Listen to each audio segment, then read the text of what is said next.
ambientales.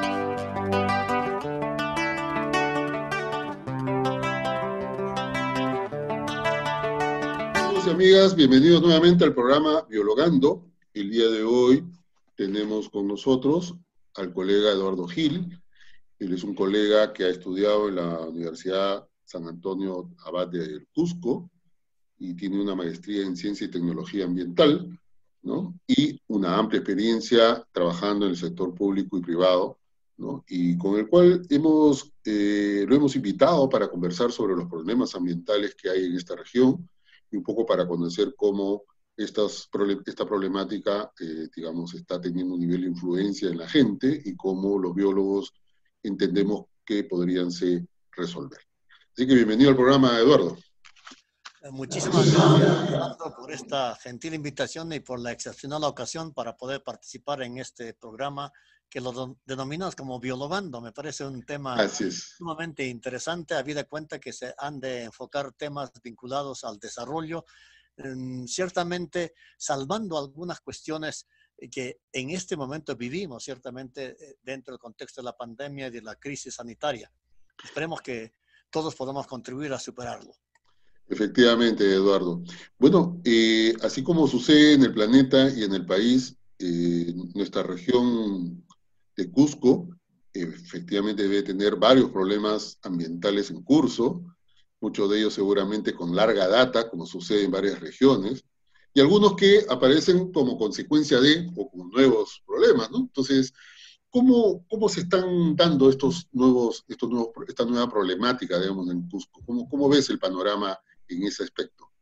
Bueno, quizás sería bueno y pertinente anotar este asunto, digamos, esta expectativa que tiene la población de resolver, por supuesto, sus problemas ambientales en dos escenarios. Uno en el ámbito urbano y otro en el ámbito rural.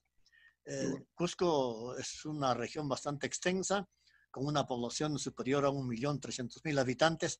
Por lo tanto, sin embargo, la provincia de Cusco y su capital, que es Cusco ciudad, tiene aproximadamente un 33% de la población regional. Por lo tanto, obviamente aquí se concentran algunos problemas que son eminentemente urbanos. No obstante ello, ciertamente hay otras capitales de provincia que también han ido incrementando en estos problemas y similarmente se va repitiendo. Estamos hablando de Quillabamba en la Convención, de Sicuani en Canchis y el Valle Sagrado en su conjunto, etcétera. Entonces, creo que hay que enfocarlo bajo esos dos escenarios, estos problemas ambientales. Entonces, el tema vinculado, por supuesto, a los problemas ambientales en la región Cusco, como había sostenido, podemos señalarlo en un escenario urbano y un escenario rural. En el tema urbano, uno de los principales problemas ambientales a ser resueltos y que todavía no se ha enfocado aquí en Cusco es la gestión y la inadecuada gestión o mal manejo de los residuos sólidos. En Cusco producimos aproximadamente 420 toneladas de residuos sólidos diarios. Y desafortunadamente no tenemos un relleno sanitario que maneje, como su nombre lo indica, sanitariamente estos residuos sólidos generados por todos los habitantes en nuestra ciudad. Y esto, sin duda alguna, se repite también en estas otras ciudades o urbes que son capitales de las provincias más grandes en la región Cusco. Estamos hablando de la Convención con su capital Quillabamba, Canchis, con su capital Sicuani, y en otros más donde también se genera una producción elevada de residuos sólidos. Lógicamente, aquí hay que tener en cuenta algunos aspectos vinculados a esta inadecuada gestión. En principio, la mala gestión de residuos sólidos no solamente está vinculado al ornato, a que se ve feo o a la depreciación del valor de los predios, etcétera, sino sustancialmente está relacionado a la salud pública. ¿Por qué? Porque estos botaderos clandestinos o donde se acumulan los residuos sólidos en la vera de los caminos, bajo los puentes, etcétera, se convierten en focos de infección.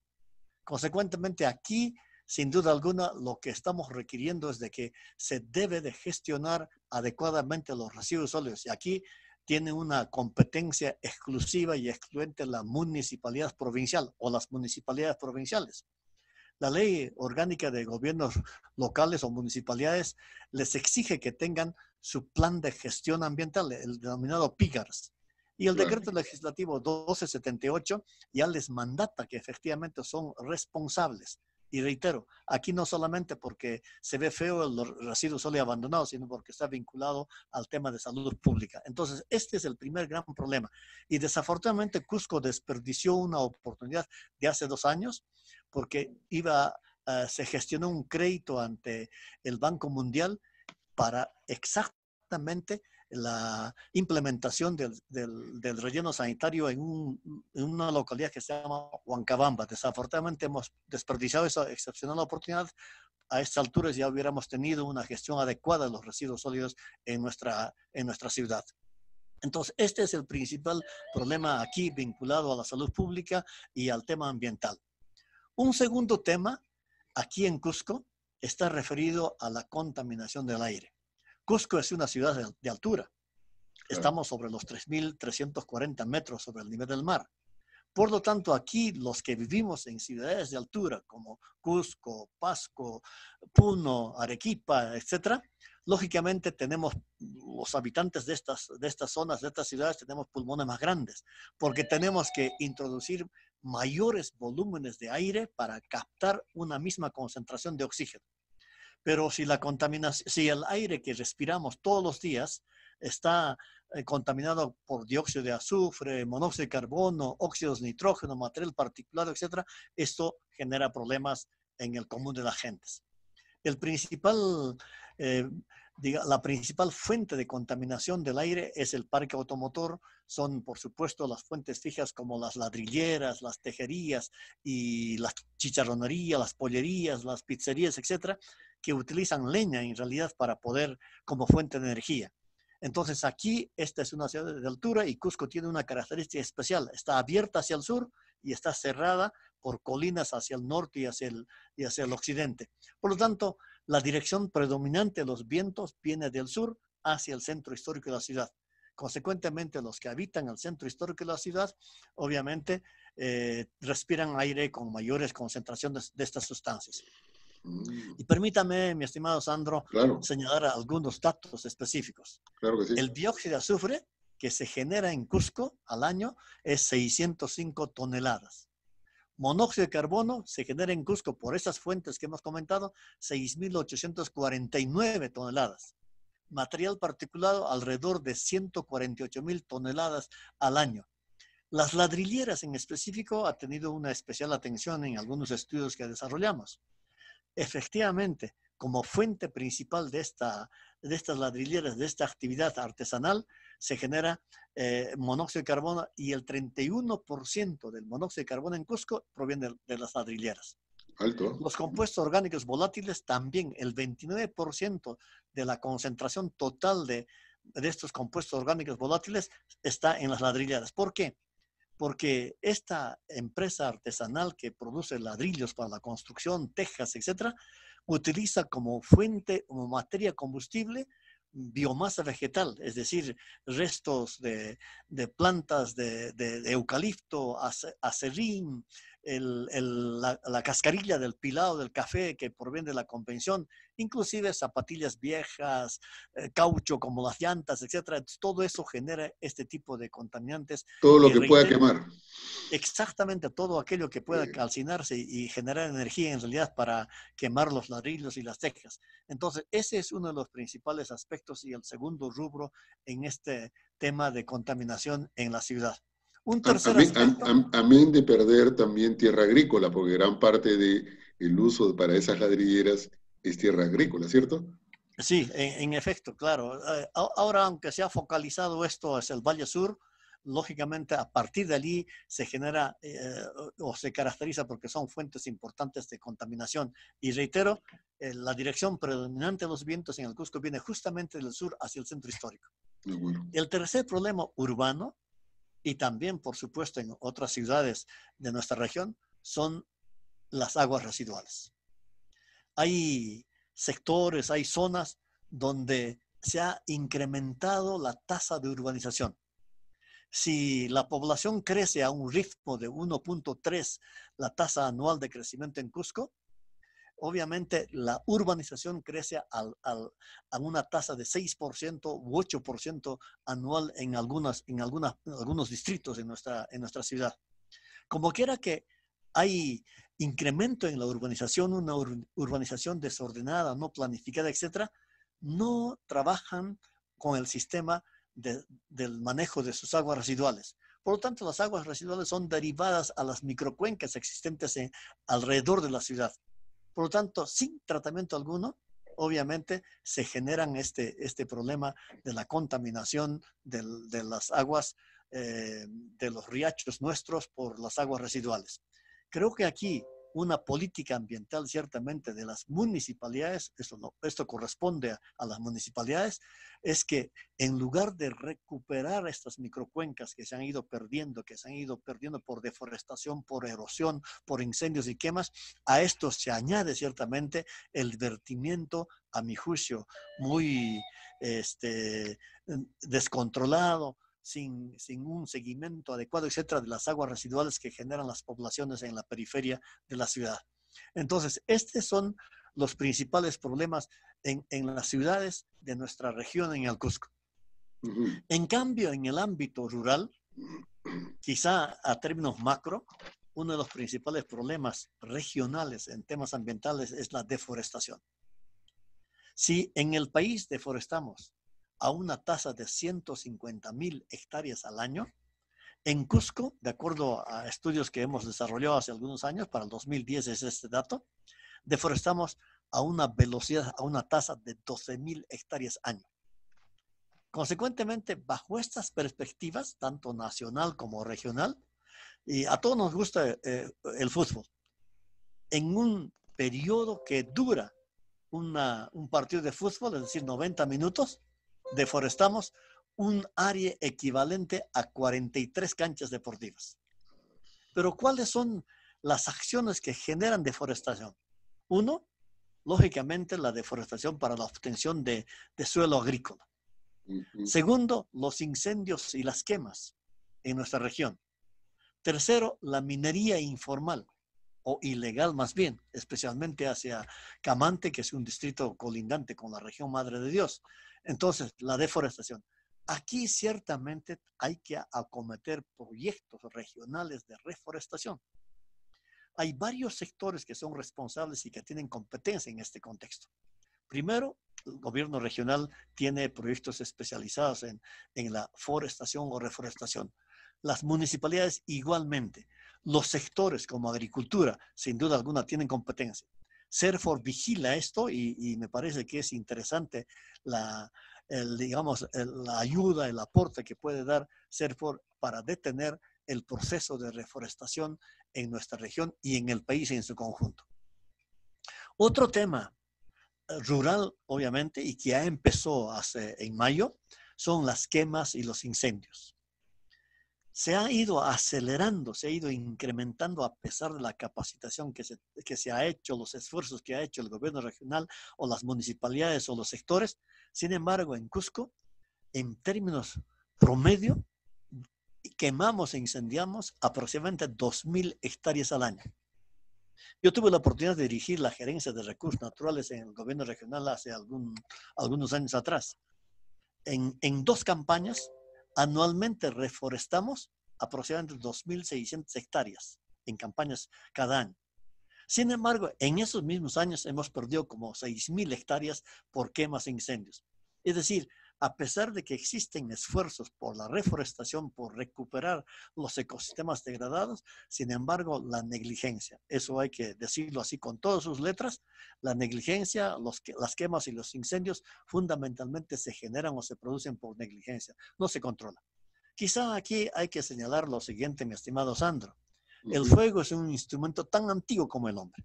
Claro. Por lo tanto, se maneja, se utiliza, pero si no se sabe manejar, si no se conoce en qué momento debemos utilizar el fuego para, digamos, eliminar la biomasa vegetal, porque si se tala un bosque para fines de producción, obviamente hay que utilizar el fuego, pero hay que señalar y enseñar en qué horario quemar o utilizar el fuego con cuántos asistentes hay que trabajarlo para que la quema no genere o no devenga en incendio, etcétera. Es otro asunto.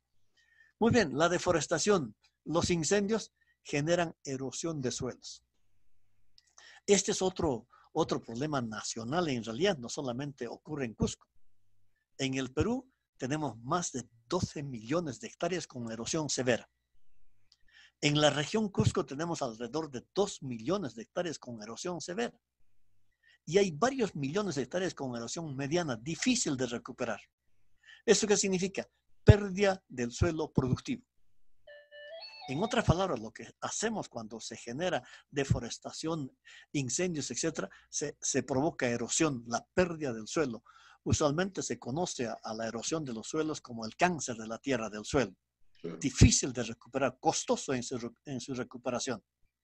Y como ya habíamos anunciado hace un rato, en realidad la minería ilegal en nuestra región, como en muchas regiones del país, obviamente constituyen una acción negativa que genera, uno, deforestación, segundo, pérdida de suelos, tercero, contaminación de suelos, contaminación del agua y también contaminación a la salud de las personas. La minería ilegal no contribuye con el desarrollo porque no paga impuestos, evade tributos, por lo tanto no contribuye con el desarrollo de la región, de la provincia ni del distrito. Entonces, creo que aquí hay que señalar, en la región más afectada, por supuesto, es Madre de Dios, Puno y ciertamente Cusco. Pero son miles de hectáreas que han sido devastadas, erosionadas, contaminadas, etcétera, por una minería que no aporta al desarrollo ni regional ni nacional. Entonces, este es un asunto interesante que hay que enfocarlo desde una perspectiva de política pública. Ahora, allí, otro tema, si me permite, sí, dime. Capite. Claro, claro. Justamente hablando un poco ya de la minería informal, para decirlo de alguna manera, por lo completo en materia de los problemas que genera, porque te genera varios, pues contaminación, erosión, deforestación, es decir, realmente es bien, bien crítica. A veces nos llama la atención la manera tan permisiva de las autoridades de haber permitido que avance, porque esto no es un problema de hoy día, ¿cierto? Es un problema que ha venido creciendo poco a poco, donde diversos tipos de autoridades, biólogos, hemos venido hablando del tema, pero recién nos damos cuenta de la gravedad del asunto, ¿no? Cuando ya hemos perdido una buena cantidad de hectáreas, dicho sea de paso, ¿no? Y entonces, digamos, en ese aspecto, ¿el gobierno regional actual está tomando cartas en el asunto o solamente está dejando de que las autoridades nacionales hagan algo al respecto?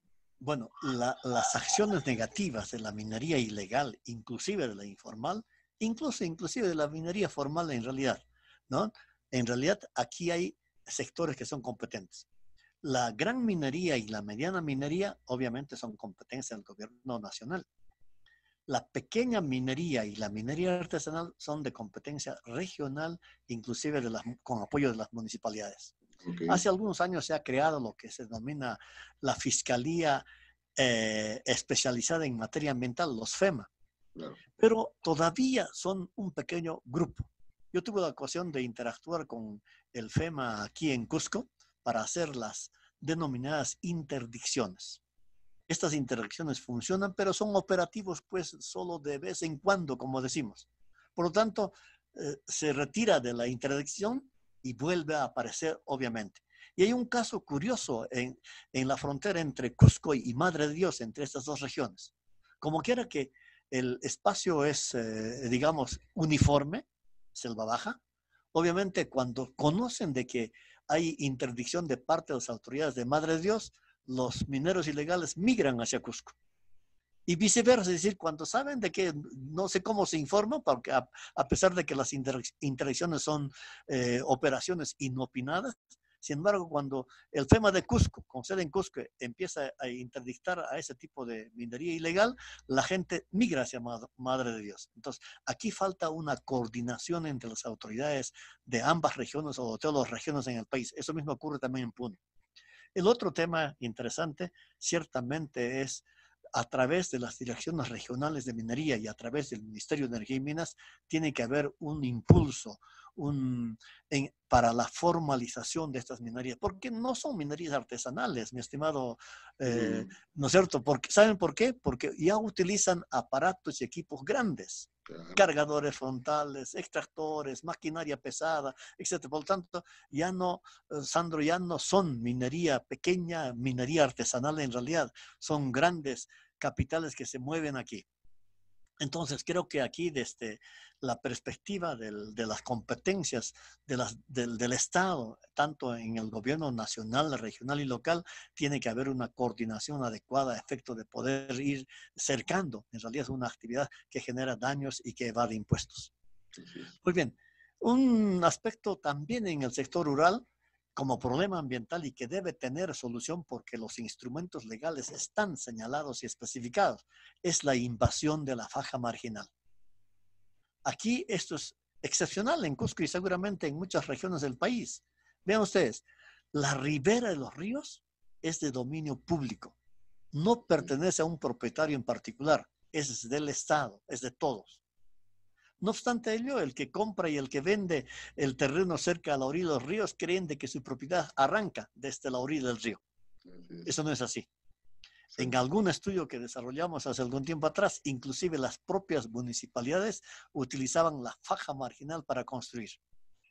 Entonces aquí hay competencia de la Autoridad Nacional del Agua a través de la Autoridad Local del Agua y de las municipalidades para poder determinar esa faja marginal. Aquí en el Cusco algunos distritos han acometido acciones muy importantes, han ido poniendo hitos para, lógicamente, reservar aquello que es de dominio público, es decir, la faja marginal. Por eso, quizá cuando hay este tipo de anegamientos, inundaciones, deslizamientos, etcétera, etcétera, ¿no es cierto? Los primeros que usualmente son afectados son aquellos que han invadido la faja marginal. Por lo tanto, inclusive se les da apoyo, etcétera, porque supuestamente son los afectados por una crecida de un río, por una avenida, etcétera. No obstante ello, pero los mismos que muchas veces los han alentado a que se ubiquen ahí, son los mismos que después tienen que echar mano de recursos del Estado para darle soporte una vez que les sucedió la desgracia. O sea, sí, efectivamente es así.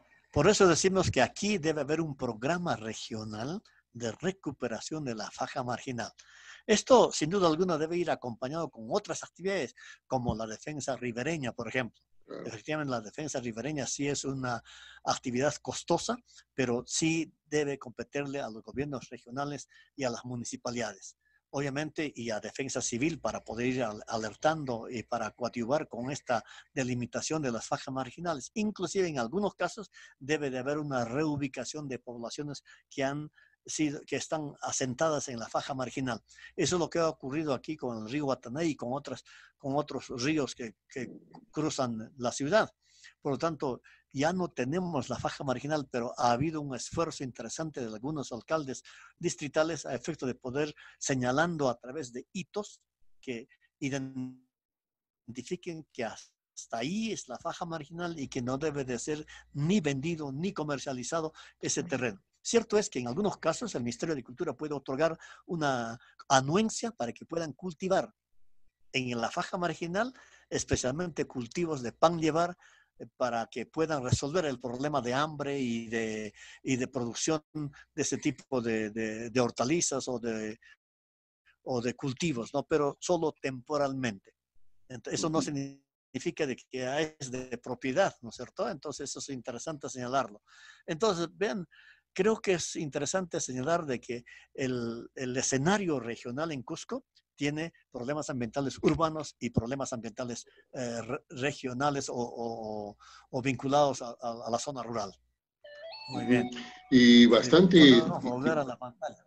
No, y el tema es que varios de estos problemas tienen larga data, muchos años. Algunos quizás en algún momento iniciales, pero digamos, sí.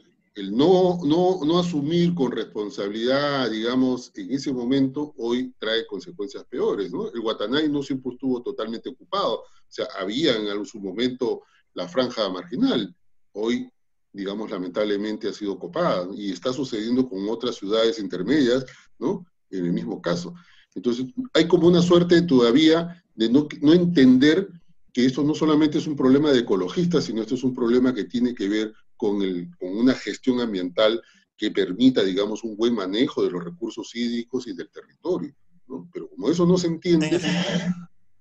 Sí, en efecto, Sandra, creo que no solamente es un tema vinculado al ornato, a la defensa ribereña, etcétera. No, es un tema de planificación y desarrollo.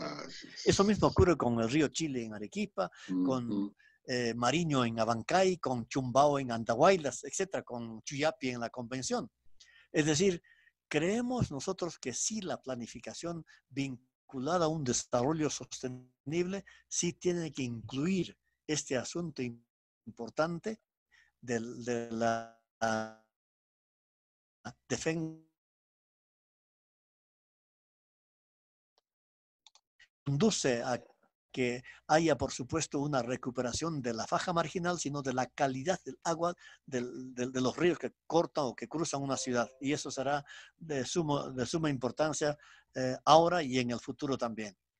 Bueno, yo creo que son problemas que obviamente a los biólogos que estamos comprometidos con los temas ambientales nos demanda y nos exige que tengamos que tener, digamos, mejor trabajadas propuestas para poder abordarlo, para poder, digamos, hacer la incidencia ante los sectores que toman decisiones políticas y más, para aquellos biólogos que entran a trabajar a gobiernos regionales y municipales, como conversaba con otro entrevistado, que nos parece fundamental. Los biólogos tenemos que empezar también a especializarnos para dar nuestra forma, digamos, y nuestras propuestas que permitan una mejor gestión ambiental, ¿no? Tenemos que ser parte de esta gestión porque creo que tenemos los elementos y las herramientas para poder ir resolviendo, ¿no? Estos temas que son bien complicados, la verdad, ¿no?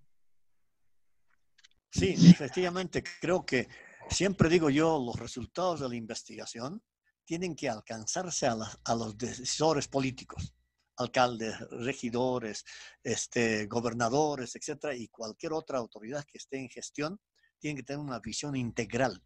Y en esta visión integral, sin duda alguna, los resultados de investigación serán vitales porque se sustentan en trabajos de campo, en ensayos de laboratorio, trabajos de gabinete, etcétera. Y obviamente esto podría ser un tema interesante. Por ejemplo, en el tema de reforestación, usualmente aquí en Cusco y seguramente en otras regiones del país, se ha ido introduciendo especies exóticas.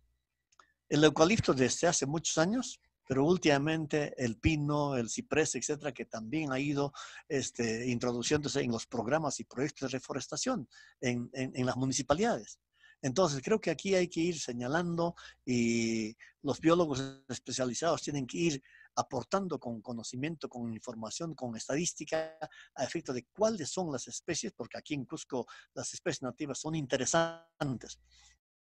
Hace algún tiempo atrás desarrollamos un trabajo de la oferta y demanda de leña en las comunidades nativas por encima de los 4.000 metros.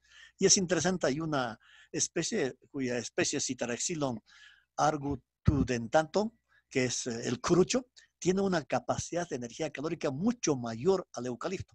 Entonces, creo que esta especie debe de ser utilizada en la reforestación en los altos Andes en el país.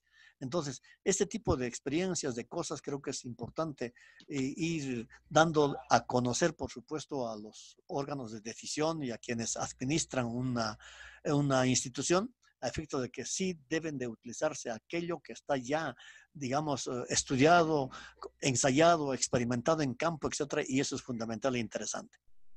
Muy bien, Eduardo. La verdad es bien valioso el resumen, también planteado como lo has hecho respecto a los problemas ambientales que se dan en una región, en especial en Cusco, y que nos plantean una serie de retos, ¿no? A los biólogos en especial y a los que toman decisiones políticas. Y creo que esto es algo que tenemos que todos tomar nota, porque esto no solamente sucede en Cusco, sucede en todo el país, y que creo que tenemos que empezar a asumirlo con mucha responsabilidad. Pero en especial para poder llegar a aquellos que toman las decisiones políticas ahora, no mañana, ahora, ¿no? Creo que es muy importante. Eduardo, te agradezco mucho la entrevista, muy reveladora, como siempre, muy informado en este sentido. Y bueno, y decirle a ustedes, amigos y amigas del programa Biologando, que como ahora estamos diciendo, Eduardo y yo nos vamos a cuidar porque la salud está primero. Así que nos vemos en el próximo programa de Biologando. Hasta pronto.